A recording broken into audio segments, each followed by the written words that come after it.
Hello and welcome to the Infinity Bros Podcast, the only podcast that is perfectly balanced as all things should be. My name is Jarret and I'm your host. Joining me on this beautiful Saturday night is the one, the only, the magnificent enigma himself, Zayne. Zayne, how you doing? I am doing wonderful, and after that amazing introduction, I feel even better. Thank you. I've taken notes from Isaac, and I've learned that maybe I should practice that whole spiel before we do it, because otherwise it's going to be 5 or 6 tries of me trying to say the whole spiel, and then I'll have Max edit it out, and it'll be a whole fight. So we just avoid it. We practice it. Good rehearse. I thought you did a good job. It was very debonair and very fancy. So yeah, it was a good tone. It's a good tone.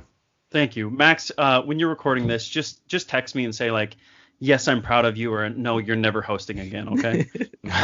You've heard his voice, but we haven't officially introduced him. Allen Cruz is with us today. Hey. Allen, can you tell us who you are, what you do, and why you're here today? Yeah, man. My name is Allen Cruz. I work in ministry in general. I work for a church and things like that, but I also make content online having to do with nerdy stuff. But also correlating with Christian stuff. So I talk a lot of nerdy stuff with Jesus in it. So yeah, I'm here because y'all asked me to, and I'm really happy about it. So I'm glad to be here. Y'all are really fun. So thanks for having me. Awesome. Heck yeah, brother. Let's go ahead and get rolling with some of the stuff that we want to talk about this week. So the big thing, if you've been listening to our show for a while, we've been talking about WandaVision. It didn't end the way they wanted it to. If you check out last episode, we gave our thoughts on that. But we didn't have Zayne on to talk about his final thoughts. That's and we, true. Of course, didn't have Allen on. So I would love to hear you guys. Let's start with our special guest today. Allen, what did you think about the series as a whole?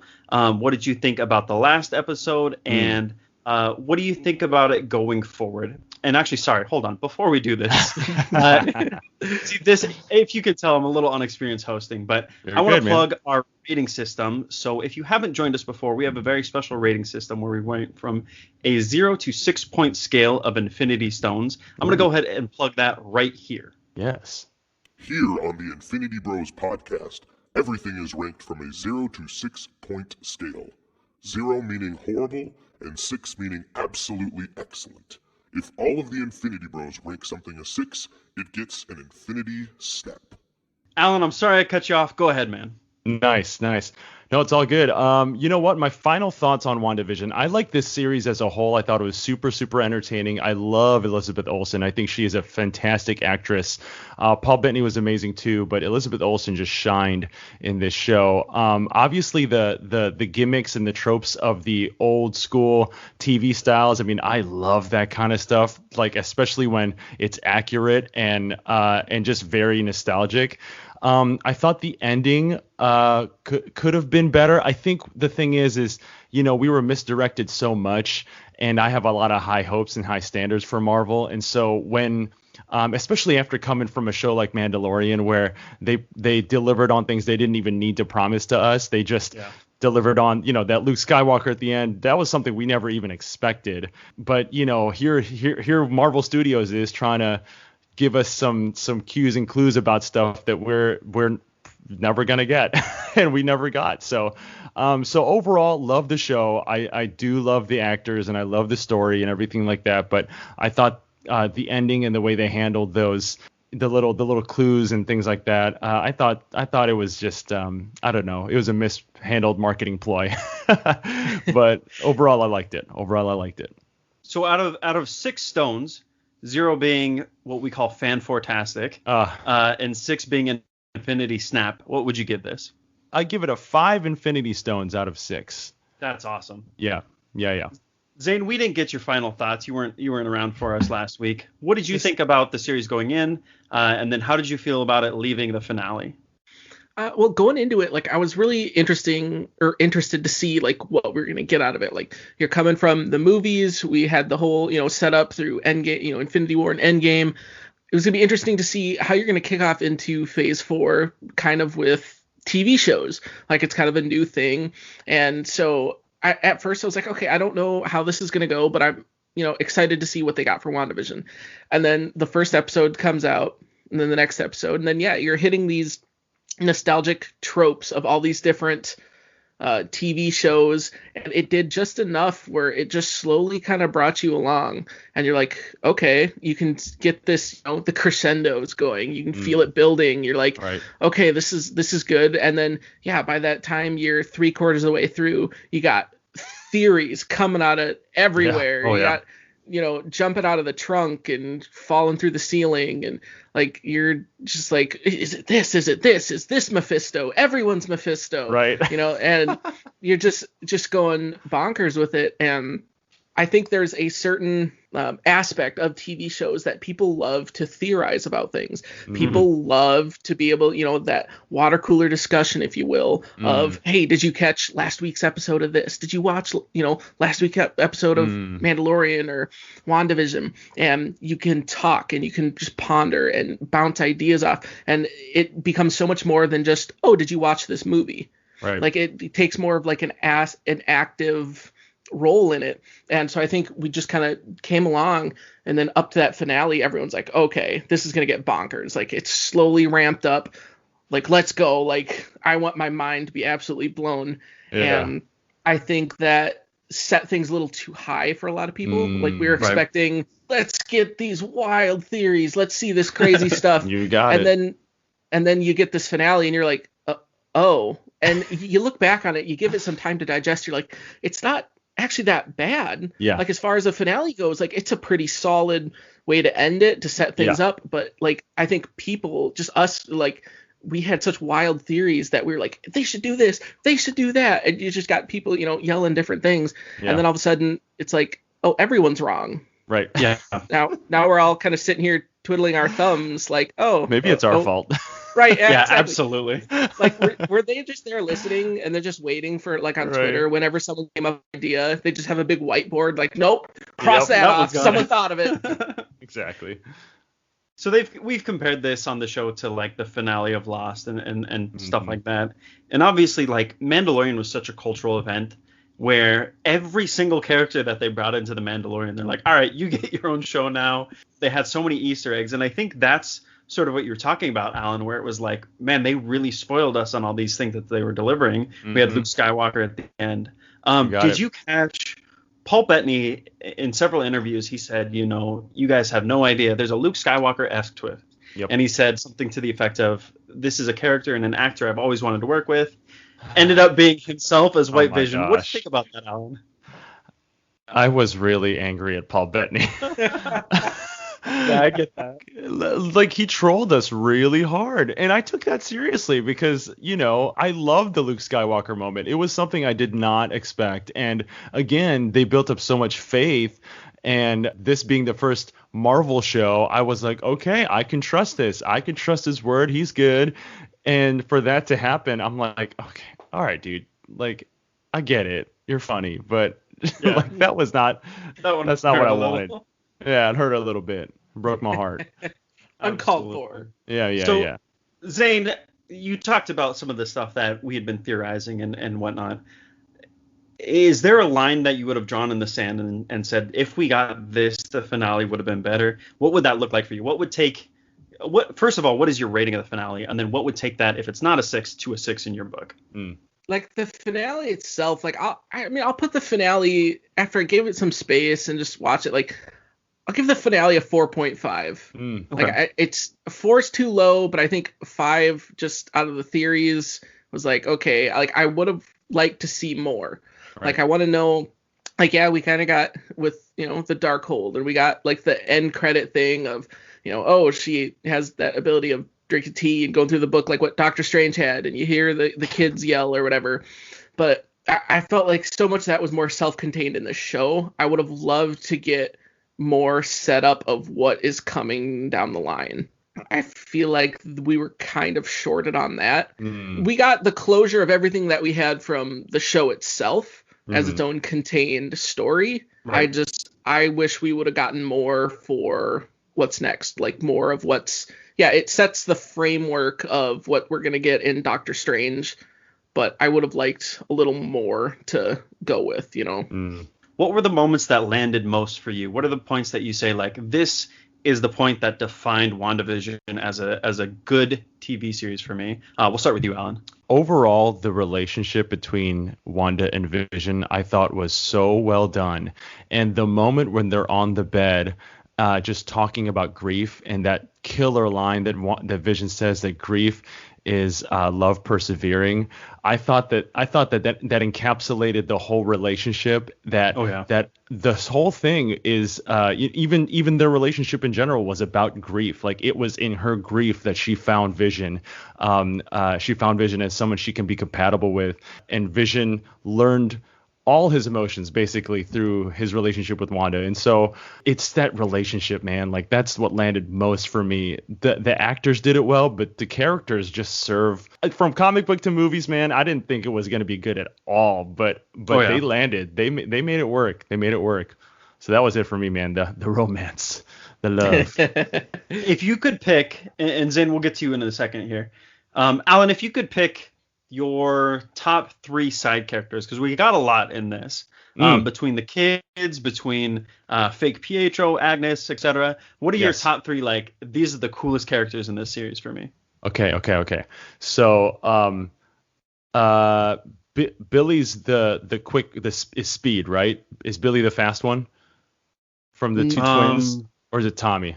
I think it's Tommy. The other way around. I think Billy's the Wiccan. Okay, so Billy. Yeah, so I think it's Tommy's the. So Tommy, I thought Tommy was such a good child actor, and I don't really like child actors, guys. Like, I kind of hate them. but Tommy was brilliant. He had like that charm and that same sort of like quirkiness about him. So I like Tommy a lot. I love Agnes. I think this is Catherine Hahn's shining moment. Like, we've seen her in the background of tons of movies and tons of content. This is where I thought, like, wow, I actually really love the way you act, and I have respect for your acting. So Agnes, and then also what either Jimmy Woo or Darcy, one of those two, because I can equally give them both my third spot, because I thought they both brought a lot of levity, but also continued the story further, just as side characters. So I guess it's not 3, it's 4 for me, man. But yeah, those guys. That's a good rank. We're huge Randall Park fans on this show. Cool. So perfect. Good list. All right, Zayne, what are the moments for you that defined WandaVision, and then your list for the top 3 side characters on this? I think, which would probably be with most people, is that the first, like, oh crap moment is when you finally get Agatha all along. Not only just that you get that just banger of a song that you're just like, I'm downloading this. This is going to be my ringtone. This is the coolest thing ever. And then just it goes back through and shows like what like control she had, and you're like, okay, like that to me is one of those moments of like, okay, this is kicking in high gear. Like, I'm completely in. Like, I was in before, but now I'm like, absolutely. I'm sold. Yeah. Right. I'm sold. And not only that, but like, I don't know why none of the other, like how they did the different TV show intros, like they were all cool. And I was like, oh, that's neat. But it didn't resonate to me until they did the Malcolm in the Middle one. And I was like, this is the coolest thing. This is the coolest thing ever. Yeah, man. Yeah.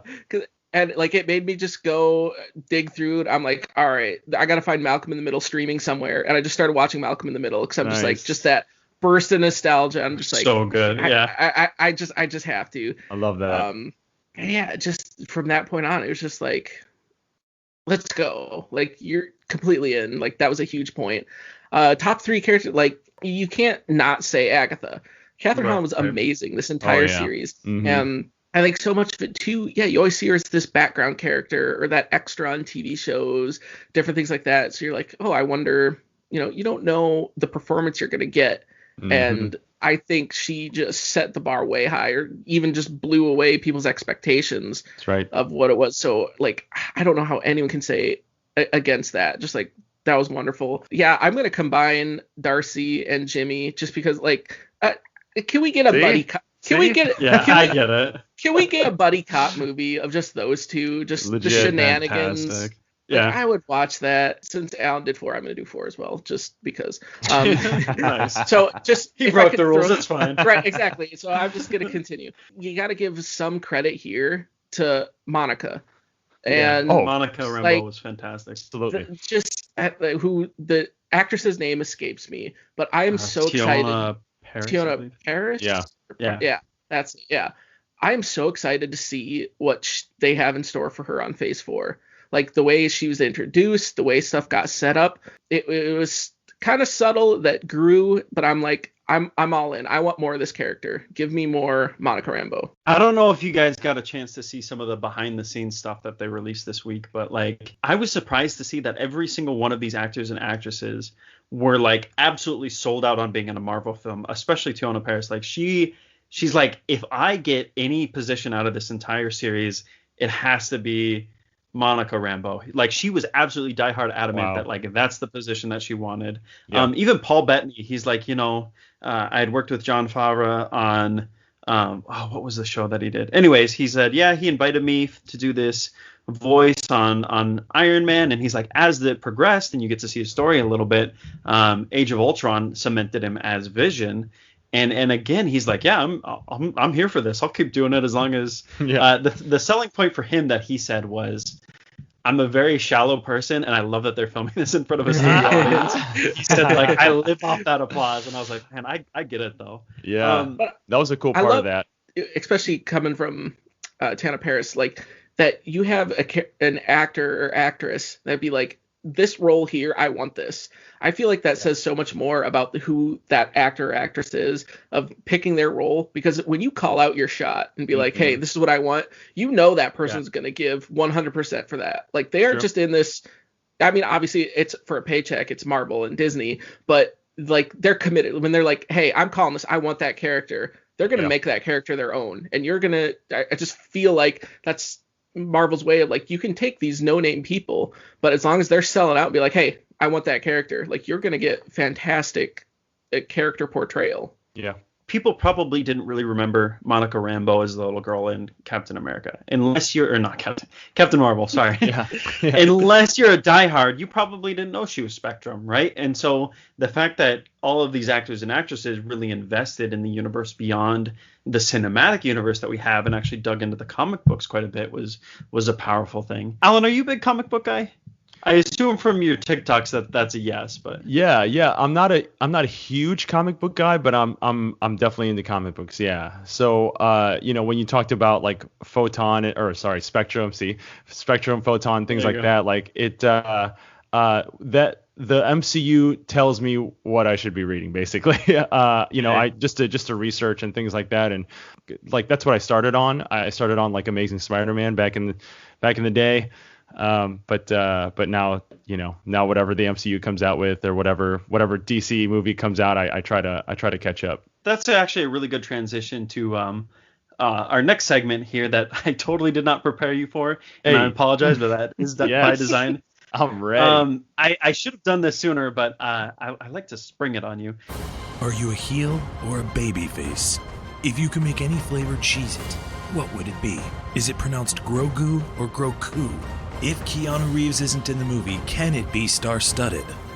It's time for the Infinity Gauntlet, here on the Infinity Bros Podcast. So we on the Infinity Bros Podcast have something called the Infinity Gauntlet. It is a gauntlet that any of our guests have to run, and it's a series of questions, and there's no real prize. You don't win anything. It's just we want to see your answers and see if you survive the gauntlet from the get-go. Oh, snap. So I had a different question planned, but I actually think that this might be a better one.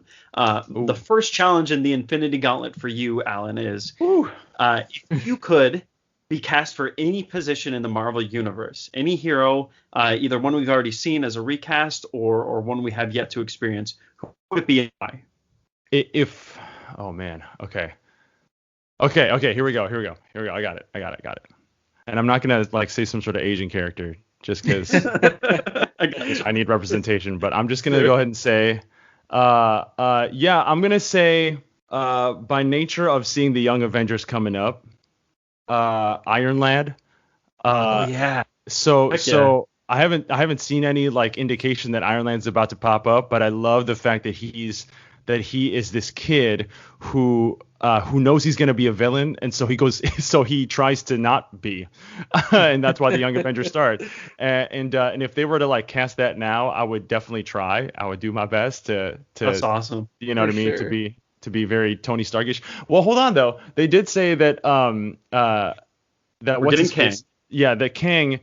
I mean, Kang's a very Asian name, guys. Let me tell you what. So if he ends up being Asian, I do have a shot. So there you go. So yeah, that it'd be Iron Land because having like a suit of armor, it's not necessarily a power, but like, dang, it looks so good on film. Like it looks so good. Yeah. So that's my answer. we currently have Jonathan Majors cast as Kang, and I hate to say, you guys don't really look like you guys don't really look the same, but. Sure, we'll give you that one. That's a really good one. All right. Zayne, I'm going to turn it to you. What is your Infinity Gauntlet question for Allen today? Are you a fan of horror movies at all? Not like horror movie. I mean, I guess I've seen a lot in the last 2 years, just because by nature I'm engaged to. She loves horror movies. So. Okay, fair enough. I can work with that. Okay, all right. Okay. My question to you is. You randomly get teleported to a horror movie universe. Which one would you least likely to be in, and which one do you think you could survive? Oh snap! Okay. I need to look this up. So the you know that what's the universe with the nun? Oh, the Conjuring universe. Yes. So here's the thing about the Conjuring. Like I can't watch it. It's like It's like that scary for me, especially the nun. I don't know if it's because I grew up Catholic or whatever, but I like just like the way they make the face, like the way they CG the face. It's really creepy, and it's really it legit haunts my dreams. So I can't do it. Do it. Where I could survive in, I think I could survive in the what's the one with the cabin? Is it called the cabin? The Cabin in the Woods. Yeah, I'm in the woods. The Cabin in the Woods. Survive that? Yeah, everything seems like a lot of fun there. It seems like a good old time. I respect that decision. Yeah, absolutely. Just a romp. Yeah. Everybody seems really fun, and the people there, if I were like with the actors, isn't like one of the Hemsworth brothers in that movie or no? Chris Hemsworth is in that movie. Chris, yeah, Thor's in that movie. I'll hang around him. You're fine. Yeah, exactly. So there you go. I'm going to give you our real softball of a question next. This one comes from Max. Okay. Max says, who do you think Jesus' favorite superhero would be if he was forced to choose one? Jesus. Oh, Jesus. Yeah. He's like Max me. Like, this guy likes superheroes and the Bible. So here's a question. Oh, my gosh. Is Bible Man an answer? You're right, Larry. I feel like Jesus would be like himself, like me. I am the super. Like I am the superhero. No, for real though. I think he'd probably like Captain America or something. He'd be like, yeah, that guy seems pretty. Like I made him pretty well. I made him pretty nice. He called me out. Cool. Yeah, he called me out in Avengers. I'm good with that. There you go. That's pretty good. This one comes from Isaac. It says, who is the fictional villain that best fits your character? Ooh, the fictional villain that best fits my character. Wow, that's really good. I'm going to say Mysterio. You know why? Ooh, okay. Because he's so theatrical, especially like in the Jake Gyllenhaal. So I used to do theater a lot, and I just love how just like he's just a performer. Like he didn't even have any powers. Over the top. He's like, oh, like he's so over the top. He's such a ham. So I think that best fits. Honestly, that best fits me. Legit. Jake Gyllenhaal was born for that role. That was fantastic. Oh, he's amazing. He was amazing. This one comes from our resident edgelord Mark. Ooh. It says, if you could safely. This is a nice question from Mark. So he must really like you. He said, if you could safely explore one planet or moon in our solar system, which one would you go to and why? Wow. If I could safely. It's a weird question, Mark. Wow. I like it. Yeah, that's pretty crazy.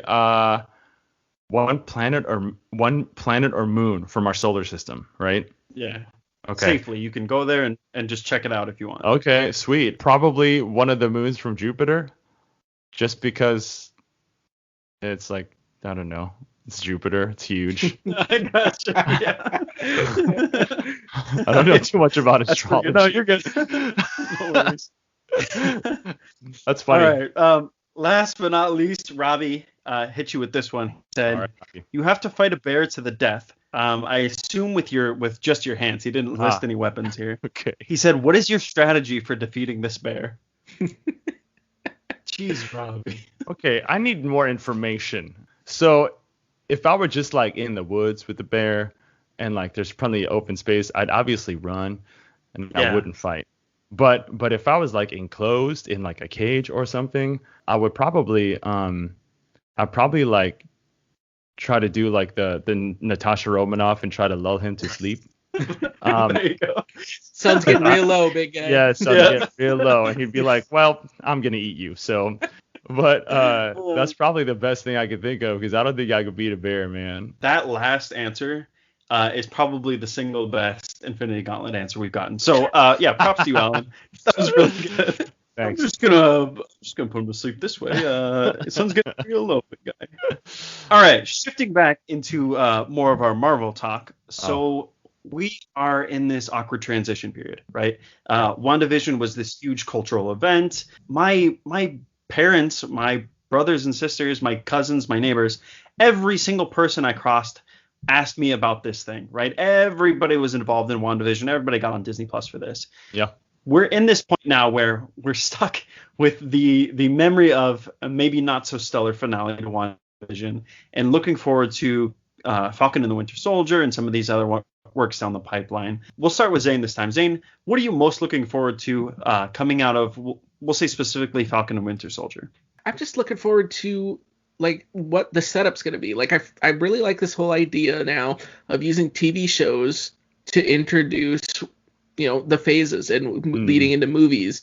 And like I think there's a lot to explore there. There's so much more you can flesh out because it's like people aren't going to want to necessarily sit and watch a 6-hour movie, but they'll watch 10 episodes or whatever, how many episodes. I'm not thinking how many 6 hours equals in episodes, but they'll sit and watch that in episodes because it's easier to digest. You kind of get your resolution after half hour, 45 minutes, whatever. And it's just a different means of storytelling that we haven't gotten from Marvel yet. And so I'm excited to see how they do that. And just it's going to be a bit of a change of pace with just Falcon and Winter Soldier because you got WandaVision was very much the mystical. You got magic. You got oh my goodness, what's going on this? And now I think you shifting into Falcon and Winter Soldier, like you're going to get way more. I feel like just kind of like this action, not just action, but like you're focusing more on how the whole mantle of Captain America is kind of getting passed on and kind of their story of everything that came back from after the snap. Like I know how with WandaVision, the kind of the main theme of that story ended up being like grief and how you process through that. I'm excited to see if Falcon and Winter Soldier has another theme that comes out that kind of can tie through everything. That'd be interesting to me to see if each of these shows kind of has that central theme that they tie around to just kind of introduce stuff, into the movies and moving forward. It is sort of a weird transition from like this smorgasbord of different genres that we got with WandaVision, where every week it was something new and exciting, obviously, as we went through the decades, to like what is essentially just like a buddy cop TV show with two awesome superheroes. Alan, I'm going to pitch this to you. So doesn't have to be Falcon and Winter Soldier if that's not your answer, but what coming down the pipeline are you most excited for? Is it the show coming next week or a couple weeks from now? Or one of the big movies coming down the pipeline? What's your I'm waiting for this thing? Oh, wow. Yeah. You know what? I am going to say Falcon and Winter Soldier because I do love the character a lot. I love Captain America. It's like literally one of my favorite. He's one of my favorite heroes right now. I even have my Funko Pop of him right there. Boy. Yeah. It's the Thor's hammer. It's the Mjolnir one. But it's so cool. So I also read all of those comic books where he did pass it down to Bucky and he did pass it down to Sam.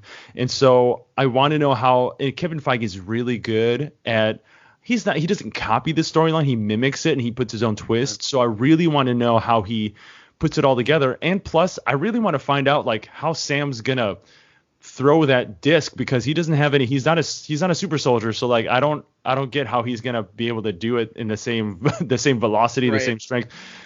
Right. That's just technical stuff, but but yeah, I'm really interested, and I love the way Sebastian Stan and Anthony Mackie interact. So I just really want to watch them like talk and just hang out and have fun. So yeah, I am really excited for that show in particular. Absolutely.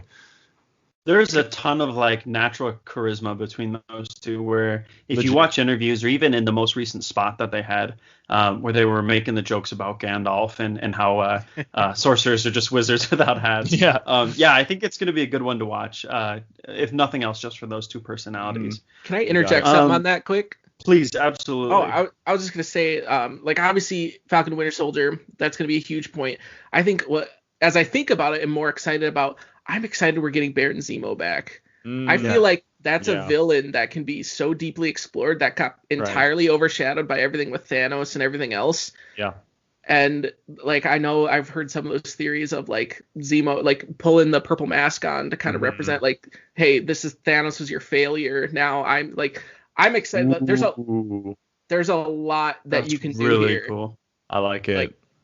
And so I'm excited. Like I like that. Zemo would be. I think there's a lot of cool stuff you can do with that. Yeah. And it's just it's crazy what happens when Marvel doesn't kill your villains. That's right. Like, I was just about to say there are a few villains out there that I'm like, oh man, I wish they would, like Ultron, for example. That's one of the things out of WandaVision that I was like, ooh, that would be sick if that would be so sweet if Ultron showed up, but it like you said, the wasted potential is what I think. Yeah. The ending with Hayward was so incredibly disappointing, and his whole character across this, because I said it on the last show, Marvel is really good at giving us compelling villains, right? Ultron was this hollow mimicry, this mockery of who Tony Stark was. He was this embodiment of his paranoia. Even Thanos in his own insane way was at least somebody that you could kind of try to get into the mind of. Whereas like the horrible payoff with Hayward was he was just a jerk to be a jerk, right? There was no compassion or understanding behind why he did evil things. It was just him being whoever he was. What is your favorite and least favorite villains in the MCU so far, Alan?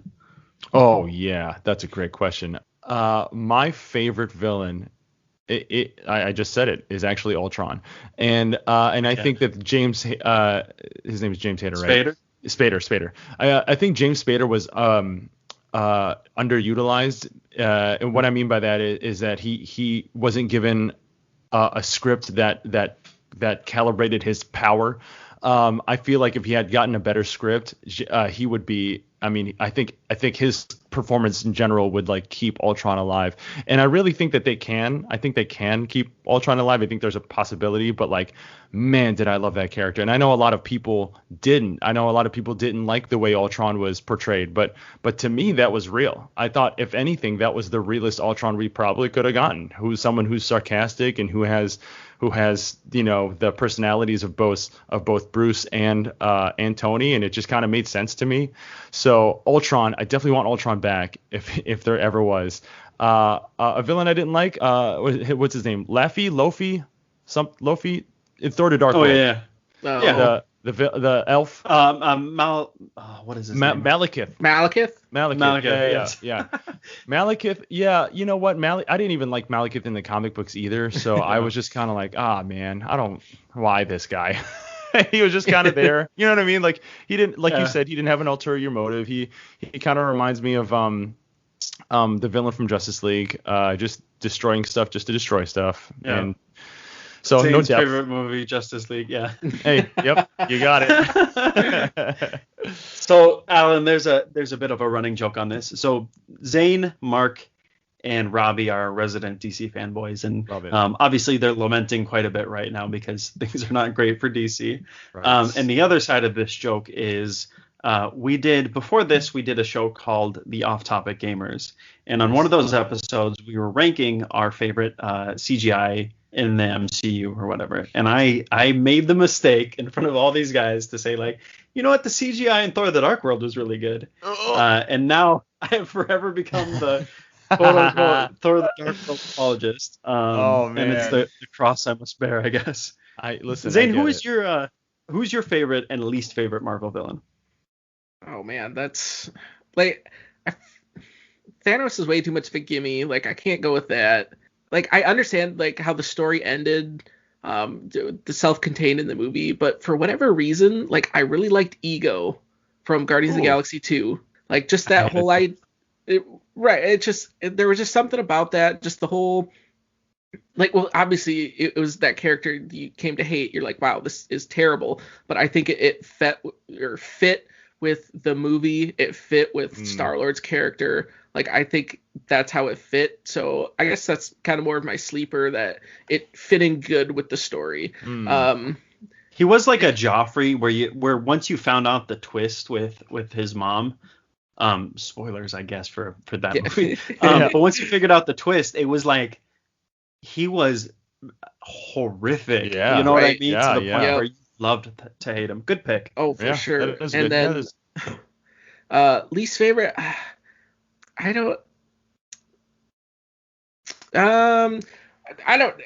can't necessarily put it just on least favorite. Like the ones that I don't hate it. I from the aspect of I wish they would have done more from first Guardians. I wish they would have done more with Ronan. Like that was the first one of like, why'd you kill this guy? Right. And then the other one, I don't really hate it. I just miss kind of the purpose or the impact of Callus from Doctor Strange. Yeah. Oh yeah. I was just like Calcilius. It's just like I get it. You're kind of like Dormammu's thing, but like you're just seem very underwhelming, especially when you get an actor like Mads Mikkelsen. You're just like, oh yeah, this could be something huge, and you're just like, oh, you're just kind of a guy. Like, right. Okay. That's a really good call. Like Ronan that's a good one. Is such a good character and criminally underused. They just killed him off, and that was it. Good pick, Zayne. Really good pick. Yeah, those are good. So let's go ahead and change track a little bit here. If you've been around with the Infinity Bros for a while, you know that we are all Christian here on the podcast. We actually all met at a Christian college up in Minnesota. Oh, nice. We mention our faith on the podcast, but we haven't really taken a deep dive in the way that we're going to tonight. Just talk about the ministry that Allen's doing and go forward with that. So just a heads up, that's what we're going to talk about. We appreciate you guys sticking around and listening to this. Whether you are a Christian or not, I think Allen's content is really awesome. You should definitely check him out for sure. Thanks, man. Allen, please, I would love to hear how you got started with the ministry that you're currently in and why TikTok of all things. Oh, that's funny. Yeah, man.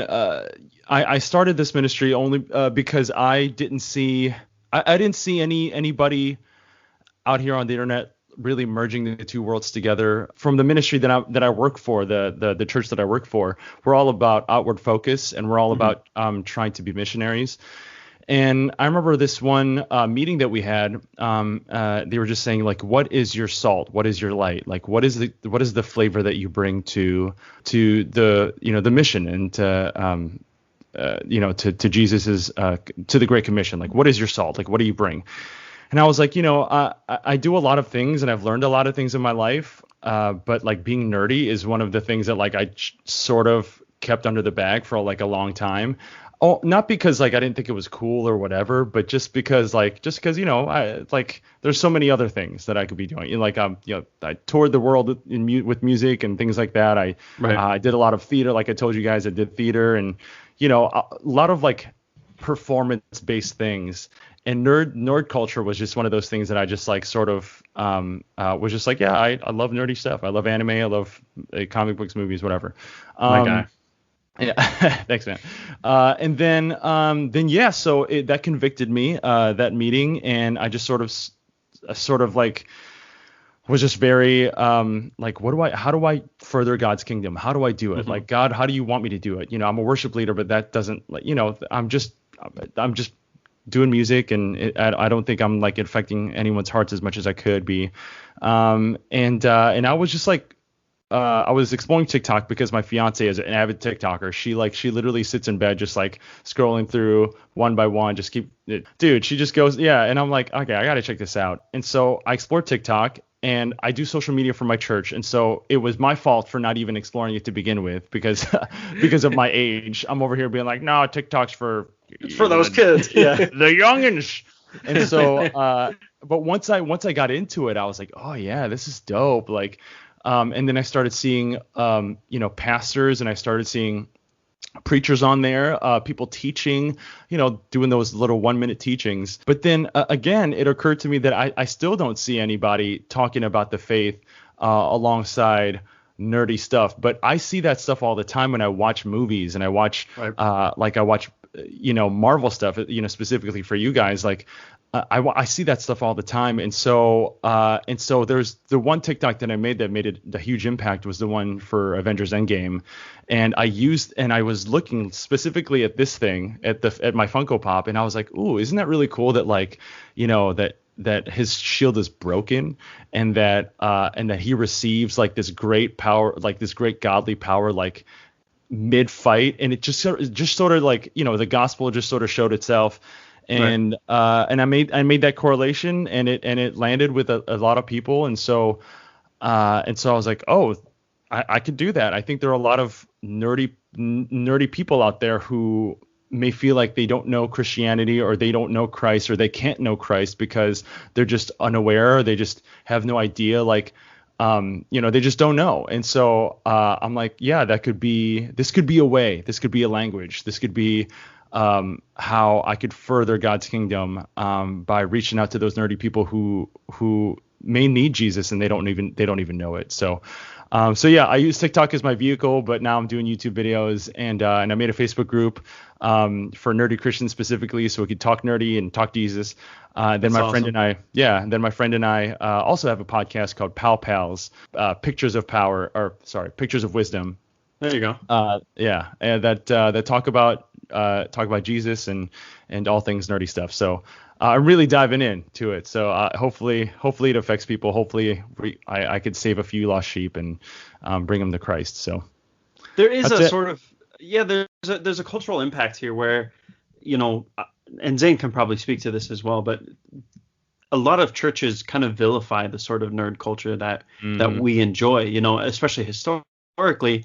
A lot of this stuff, and I'm not to like name names or anything, but I've been to churches where at a certain point they hand you a pamphlet and they say, if you've ever read a comic book, repent of this. If you've ever like played a card game, like some pretty wild stuff out there. And so it's crazy.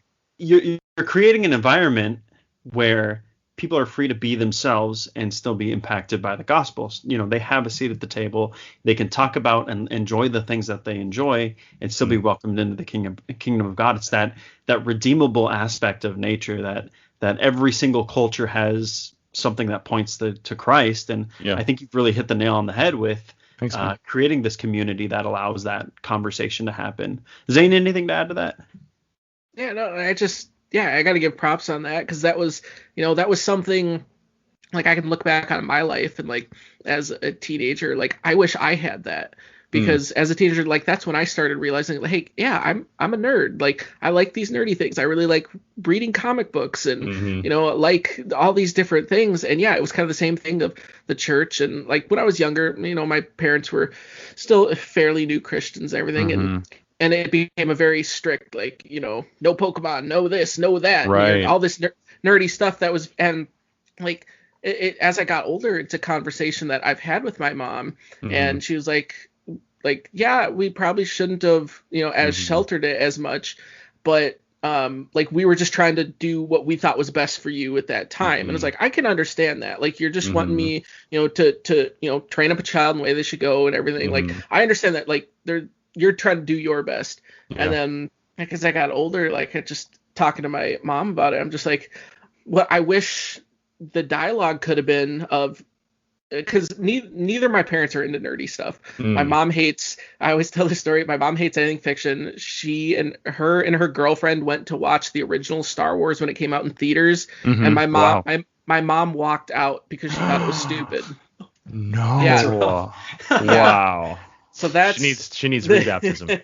Yeah. Wow. That My was goodness. the family I'm working with here. Wow. But, Needs to be cleansed but- of her sins. Exactly. Yeah. But that was what I like tired of like what like I understand you don't like this stuff.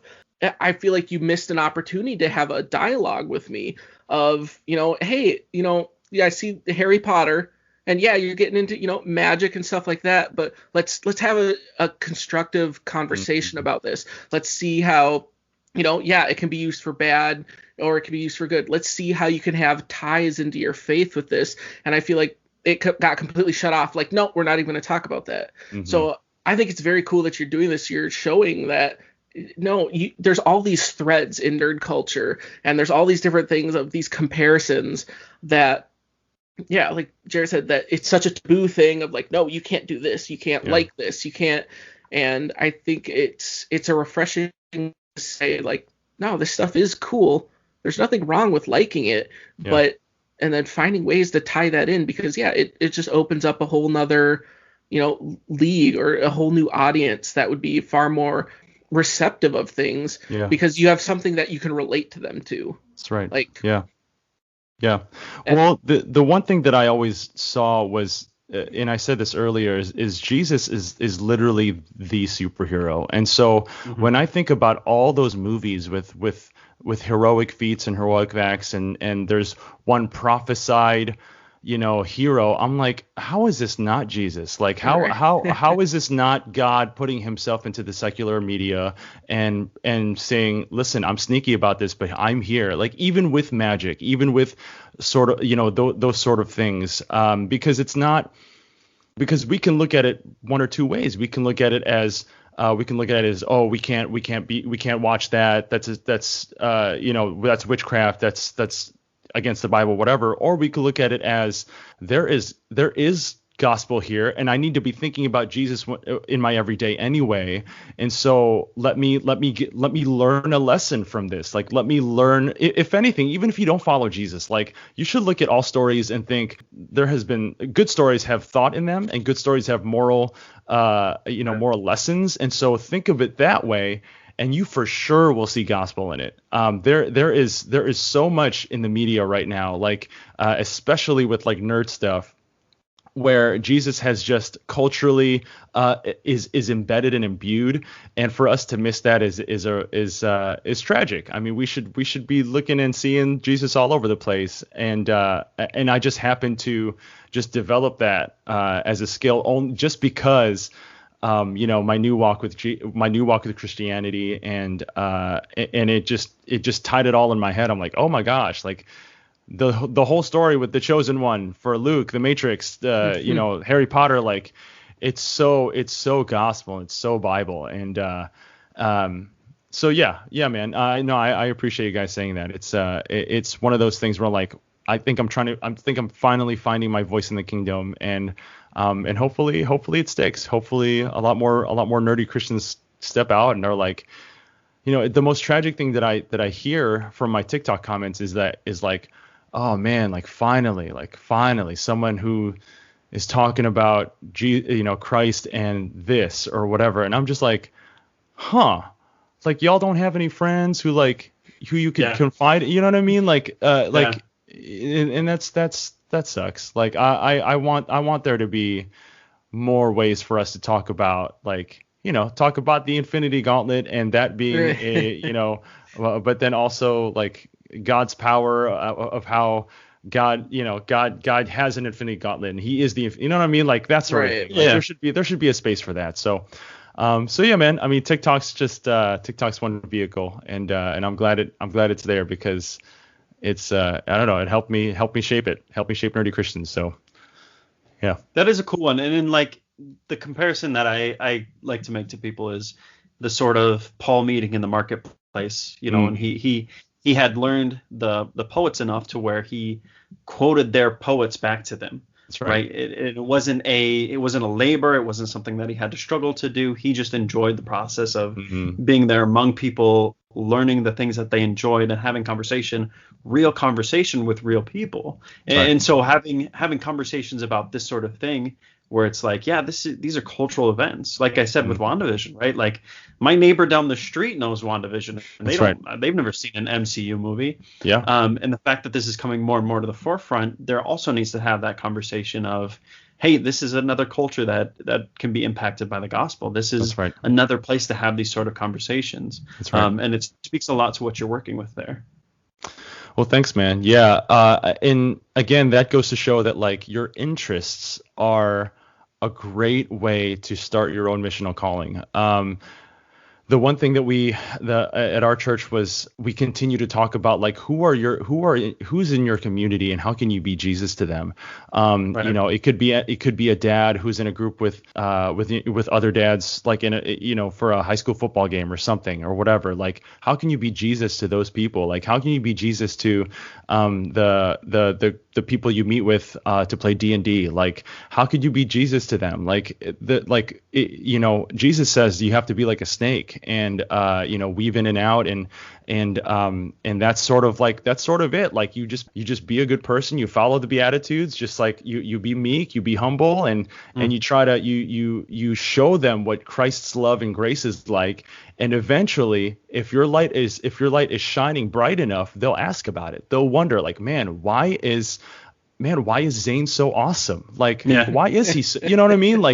And that's one thing that I think we all need to learn as Christians is that like anything that we love and anything that God has put in us, we can use to further the gospel. We could use to further the kingdom. And that's a hard lesson to learn because sometimes like I said earlier, like we get shy about it. Like I was really shy about my love for Dungeons and Dragons because I thought because I like Dungeons and Dragons that I was super weird and that I was doing witchcraft stuff. Like I was, but I'm over here being like, I usually play like either a paladin or a bard who like sings songs and that really speaks to me because I'm a worship leader who likes God. Yeah. You know what I mean? It's like, oh, I wonder why he plays a paladin. Oh, it's because he loves God.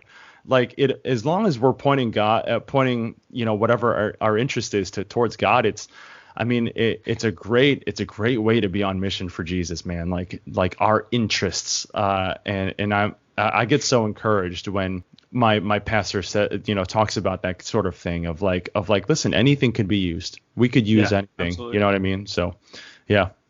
I love that you guys went to college. Like, I love that you guys went to Christian college. That's really cool. That's really, that's awesome.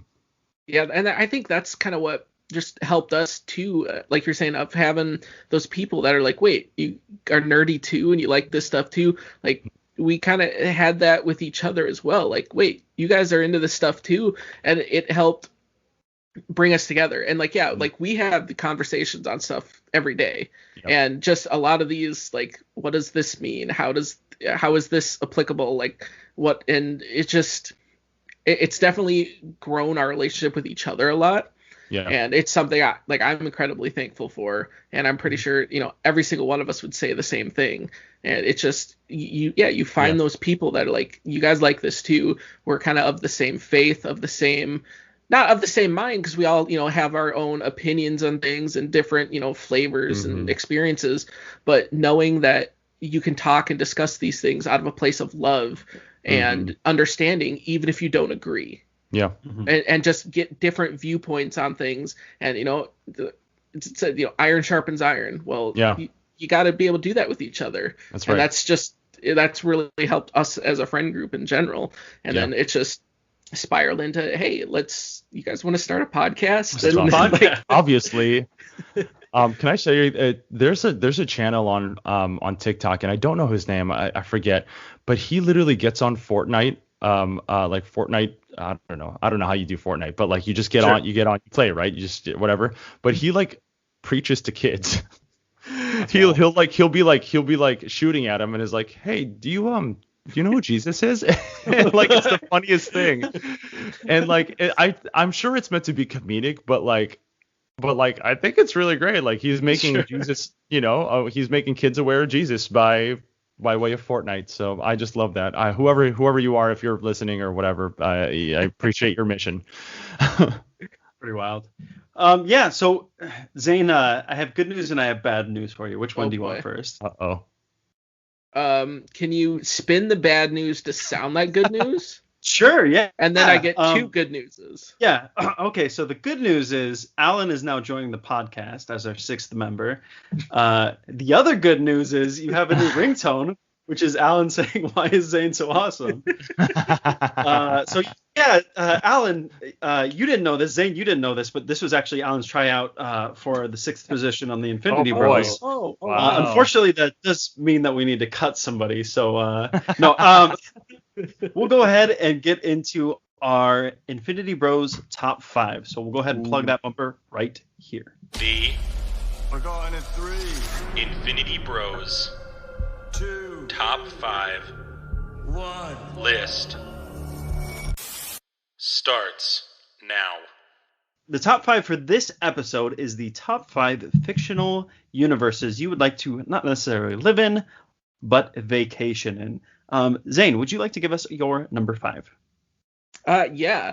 My number 5 here, and I already know, Jarret, you're going to love this one. Please.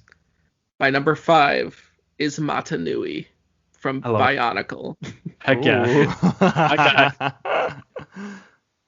I think you would be like the only like living, breathing carbon-based life form, but yeah, I know that'd be awesome. That's funny. It's just a whole island to just hang out there. Like, that's sweet. All right, fair enough. Good one. Alan, what is your number 5? My number 5 is Camp Half-Blood from Percy Jackson. Oh, wow. Because Dang, that's a cut. Nice. Yeah, well, here's the thing. Percy Jackson has this awesome lakeside like hut. Right. And it's like gorgeous. Like the way they filmed it, like he's got like he like can fish. It's got water. It's beautiful. Beach, enjoy it. Yeah. Yeah, man. Yeah. My top 5, my number 5 is the Pokemon universe. Specifically Alola, because it's, based off of Hawaii. I wouldn't want to live there just because the longer you think about it, the implications get a little wild. But yeah, that's my number 5. Nice. Zayne, what is your number 4? It's really ironic to say you wouldn't want to live there because that's exactly what, Team Rocket would say. So like, I'm on to you. I'm on to you. No, but channeling that same vein, my number 4 is I'd love to go on vacation in Kanto. Again, it's the original Pokemon universe. Just, don't want to live there. Yes. But, I'll run around, hey, see a couple Pidgeys and a Pikachu and, maybe a Lapras and head home, Yeah, the non-dangerous Pokemon, right. Yeah, exactly. Yeah, exactly. Alan, what is your number 4?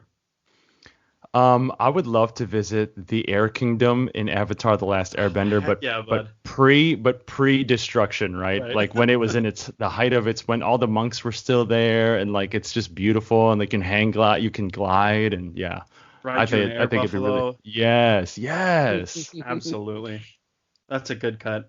For me, it would be the Shire. Not necessarily all of the world of Lord of the Rings, but just go chill in the Shire for a week. I feel like that would be a solid vacation. Yeah, Zayne, your number 3. All right, my number 3, I guess I could pinpoint this more, but all-encompassing is Earth, a.k.a. Dragon World from Dragon Ball Z. Just getting to go there, just hanging out, and especially like the specific locations, if I could, obviously would be like Korran's hideout, because we're just way up in the sky. Yep. But also Kame House, like you're just a house in the middle of an island. You just get to chill, I love that.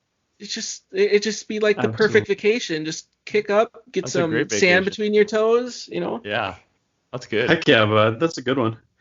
Alan, what is yours? So I'm strictly vacationing here. I'm not gonna live here. It's Pandora from the other Avatar. And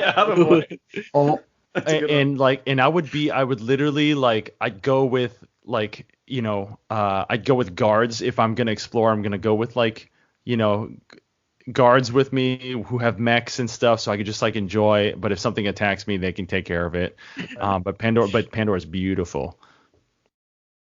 That's awesome. Yeah.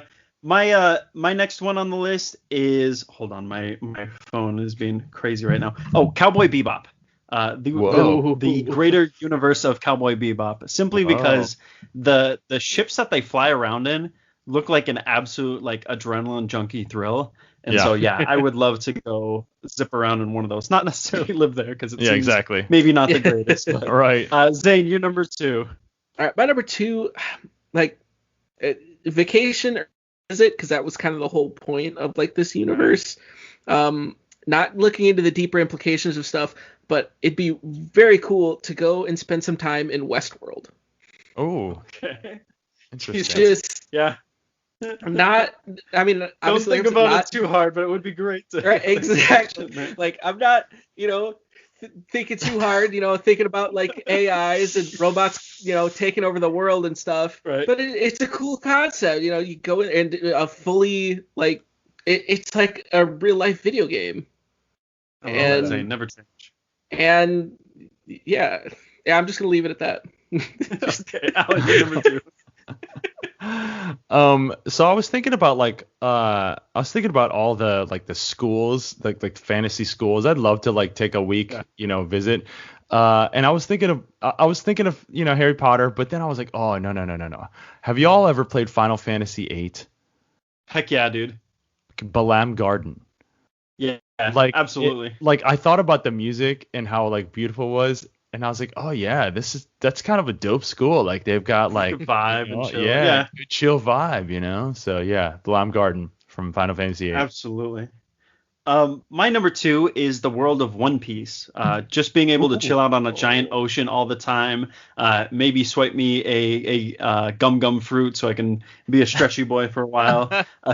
Again, probably too dangerous and too many sea creatures for my liking, but maybe a week there would be a pretty choice. Yeah. Zayne, coming in at number 1. Number 1, like you mentioned it, I put it more of a overview because of the 2 locations in particular. I gotta go Middle Earth, and from Middle Earth, especially the Shire, and you can't have a list without saying Rivendell. Like, who wouldn't want to go check out Rivendell? Absolutely. Like, just chill with some elves. Like, you're gonna eat just some of the greatest food you've ever tasted in your life. It's just so grand and extra because they're elves and that's how they live. And you're like, dang, this is awesome. See, I think you've been hanging out with Max too long that your ideal vacation is just like a bunch of hoity-toity 1%ers. Like you must be friends with Max. That's true. That is a very rich. That's like trying to rent a yacht. Yeah, exactly. Well, Jarret, I have to get those for vacation because I'm not rich. Like, when else am I going to experience this? The Shire is more of a party for sure, though. Right, the Shire exactly. is more of a party, yeah. I could go out in the woods anytime I want to and have a great time, but that's not going to Rivendell here. It's no Rivendell, folks. It's no Rivendell. All right, Allen, what is your number 1 place to vacation? So this is just an assumption that this place would also have Broadway musicals and really good street food. Coruscant from Star Wars. Because it just has that city New York vibe, and I'm like, dude, I bet you anything they would have the most killer Broadway shows and like just like awesome concerts, like street food trucks and things like that. And I've always loved like chilling in a big city. So Coruscant from Star Wars, that's my number 1. You would go see that the blue lady that they CGI'd into the cantina and wild. My number 1 is the Plain of Zendikar from Magic the Gathering. It's kind of Pandora-esque from Avatar because it's got the floating mountains, but it's also a rich, vibrant jungle and all this other stuff. And so kind of just getting lost in the woods for a week would be fantastic. We're going to go ahead and go to our final segment before we wrap up. I'm doing this wildly out of order. 1, because I'm crazy unorganized, and 2, I am not Max. But we have a segment on here called Hot and Snot, so we'll go ahead and plug that bumper right here. Hot or snot? All right, let's start with our very special guest, Allen. What is your hot and snot for this week? Okay, so my hot. Oh, what do you do first? Snot or hot? Either. Doesn't matter. Just say what it is. Yep. Okay. Yeah. So I'm just gonna go with snot first because I like going from low to high. There we go. So snot is I rewatched to get ready for Zack Snyder's cut.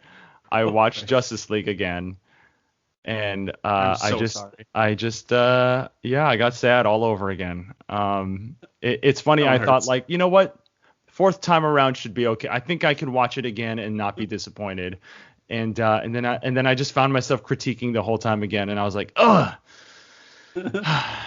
And so I just Alan thought was ready to be hurt. Yeah. Yeah. But then my hot is, dude, have you guys watched Superman and Lois from the CW? No, I've heard good good things, things. Oh my I'm not a gosh, it is. CW guy.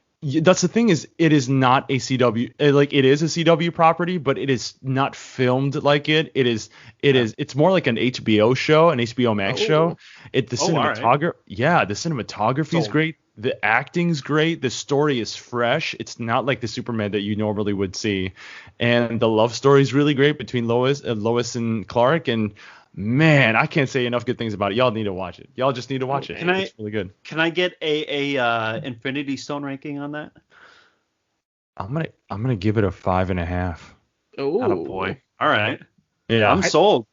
Right. Now that you say that, like, I feel like because of the fact it was on CW, like, it just has that, it's a CW show. It has that stink. Yeah. Right. But hearing you say that, like, that kind of gives me, okay, maybe there's more here, you know?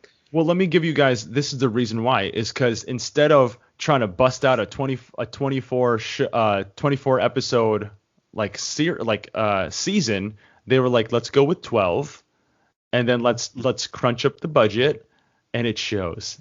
Nice. It shows that they're like, oh, okay, good. Like, it actually invested looks in it. like It's not a teeny bopper, like everybody's overly dramatic. And, right. Yeah. Right. Exactly. Nice. So yeah. Really good proud of list. All right, Zayne, what is your hot and snot for this week? All right. I actually prepared for this one. Ooh, attaboy. I did way too much, though. But okay, so I'm going to run through this quick. This is a dual hot and snot. So the part that's on the snot is that we found out that Halo Infinite won't have dual wielding. Mm-hmm. Yeah, but the hot part is that you can throw things off the Halo. That's so good. Whoa. So I was like, okay, there's a silver lining there. Then I'll just burn through these quick. Another hot for me is it's rumored that Titanfall 3 is in development. I know we were talking about that a bit today. I was a huge Titanfall fan when that came out. So I'm excited if we can get a third one. Take that, Joey. Really like what Respawn's doing. We found out this week that the PS5 is the fastest selling console in U.S. history, which seems really wild considering we can't get them on the really shelves. Wild considering no one can get it, but it's the fastest selling console in U.S. history. And just last tidbit on hot is last year for 2020, Chromebooks outsold MacBooks. MacBook is number 3 now, and just knowing me, I just had to take a shot at Apple just to get Max's goat. Hit them where it hurts. Hit them where it hurts. And then just a real quick snot here. Netflix is cracking down on password sharing on accounts. I think it's just like who cares? You're getting your money. You're getting so much money. You're right. Like, is it really that big of a deal? Yeah. Another snot is EA Gate. Have you guys seen anything about what's going around with this EA Gate? I've not. So I don't know, Al, do you play much for video games or sports games or anything? No, not much at all. No. Okay. So I'll just keep this brief. So basically what's going on with EA Gate is obviously FIFA, the soccer game, super popular. Well, in sports games for EA, they have like the Ultimate Team where you can get, different cards to build your own team, and you can get like different grades of like better cards for better players. Nice. And to build like your Ultimate Team. This EA Gate stuff broke because just sometime in the past week, stuff was starting to leak out that EA employees were basically like on the black market, quote unquote, selling really, really good cards to people that would just pay the money instead of putting it in boxes like it's supposed to. It's supposed to be like randomly drawn. They were purposely sending people codes that you could just buy that character specifically. And they were getting money under the table for it. So that's kind scandalous. Of exactly. So that's kind of an ongoing thing. I don't know what's going to become of that, and then I'll just finish that one more snot. There's a new movie they just added on Netflix called I Care a Lot, and I just had to put that on my snot. Like, the premise seemed so good.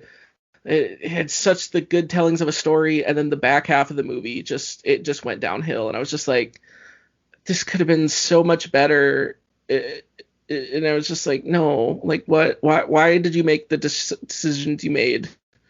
So Zayne, can we get a numbers crunch on that one? What is the Infinity Stone ranking?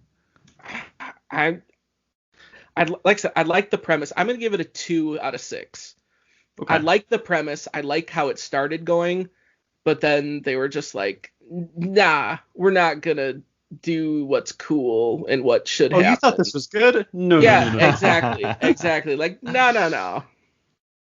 So yeah. Awesome. Well, my snot is actually kind of piggybacking off of something Zayne brought up. So my snot this week is Netflix, for the sole reason they are making a documentary on Blockbuster, which is wild because they killed Blockbuster. Yes, they did. So unless this is some sort of like murder mystery where at the end it's like, oh yeah, we're the ones who killed Blockbuster. Oh my god. I don't know how that's gonna go down, because that seems really like kind of a jerk move to pull off. My hots for this week, and I stumbled on this game completely by accident. Alan, are you a board game fan? I am a board game fan. Okay, so there was a board game that I found on Tabletop Simulator, buried under like the 7th or 12th page of a forum I was reading, and it's called Don't Let It Die. And what sold me right away is it's this sort of like pixel arty 8-bit looking thing. It looks like an old Pokemon game. And the premise is really cool. You're these cavemen trying to keep this fire alive because this tree was struck by lightning, and you have to work together to discover the secret to whatever this is that's burning this tree. I fell in love with the art style, but what really hooked me was the gameplay. This game rocks. I will be doing a review hopefully in the next few weeks here on it for our blog, The Daily Snap. But guys, check this game out. It is absolutely fantastic. I got to play it on stream last Monday. Fantastic game. I cannot recommend it enough. Cool. My second hot is the opening of Nintendo World. I have 2 boys, and they are diehard Mario fanatics. Like, yes. This is a little thing that my son told me the other day, Alan. You might get a kick out of this. So he said, Mario and Luigi are brothers, right, Dad? I said, absolutely, buddy. He said, okay, well, my last name is Curtis and brother's last name is Curtis. But how come Mario's last name is 64 and Luigi's last name is Mansion? I was like, really? That's not how that works. He's a handful. Amazing. He's funny. I love that. But no, Nintendo World looks great. My wife and I have been meaning to plan a trip over to Southeast Asia for a while, and so if we could go check out Nintendo World in the same trip, that would be fantastic. It looks awesome. That's so sweet. Well, thank you guys so much for joining us today. Alan, thank you so much for being here. Where can people find you on the internet? Yeah, absolutely. So on TikTok, I guess you would have to just like search it, but it's Allen Cruz, ALLENCRUZ 087. And then on YouTube, it's just Allen J. Cruz. So just put a J in between those 2 names. And then on Facebook, check out facebook.com/nerdychristian. Spelled exactly how it is. Just trying to get a group of nerdy Christians together. I kind of want to start a little, little worship service of just like nerdy preaching and nerdy worship stuff. And so I'd love to do that with a bunch of all the nerdy Christians out there in the world. So that's where you can find me. Awesome. And you can find us at theinfinitybros.com. Search Infinity Bros wherever you get your podcast. Check us out on our Twitter, our Facebook, our Discord, our Twitch channel. You know where to find us if you're listening. Thank you guys so much for listening. We love you 3000. Bye. Bye. Thanks for tuning in to the Infinity Bros Podcast. You can find the Infinity Bros on Facebook, Instagram, and Twitter at the Infinity Bros. Feel free to send listener feedback via email at infinitybrospodcast@gmail.com.